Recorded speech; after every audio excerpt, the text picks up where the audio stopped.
Algoan.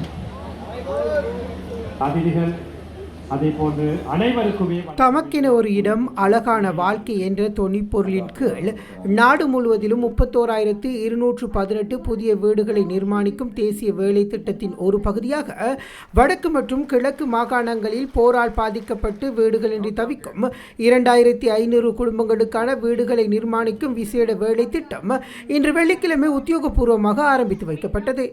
Yazhpanam Chavakachcheri Meesalai கிழக்கில் தெரிவு செய்யப்பட்ட பயனாளி ஒருவரின் வீட்டுக்கான அடிக்கல் ஜனாதிபதி அனுரகுமார திசாநாயக்க முன்னிலையில் குறித்த பயனாளியின் குடும்பத்தாரால் நடுகை செய்யப்பட்டது. அதனைத் தொடர்ந்து மீசாலை வீரசிங்கம் ஆரம்ப பாடசாலை மைதானத்தில் நடைபெற்ற பிரதான நிகழ்வில் பயனாளிகளுக்கான வீட்டு மானிய காசோலைகள் ஜனாதிபதியின் முன்னிலையில் வழங்கி வைக்கப்பட்டது. நீண்ட காலமாக தற்காலிக வசிப்பிடங்களில் வாழ்ந்து வரும் இடம்பெயர்ந்த குடும்பங்களின் வாழ்வாதாரத்தை உயர்த்தும் நோக்கிலும் அவர்களுக்கு பாதுகாப்பானதொரு எதிர்காலத்தை உருவாக்கும் நோக்கிலும் இவ்வீட்டு திட்டம் முன்னெடுக்கப்படுகின்றது. இந்த நிகழ்வில் யாழ் மாவட்ட பாராளுமன்ற உறுப்பினர்கள் உரையாற்றினர். அதனைத் தொடர்ந்து ஜனாதிபதி அனுரகுமார திசாநாயக்க சிறப்புரையாற்றினார்.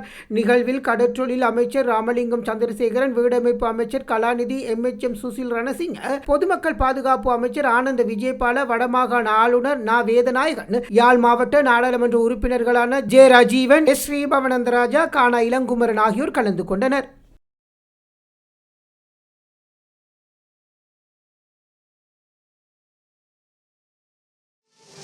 மேலதிக செய்திகளுக்காக எமது யூடியூப் தளத்தை சப்ஸ்கிரைப் செய்யுங்கள்.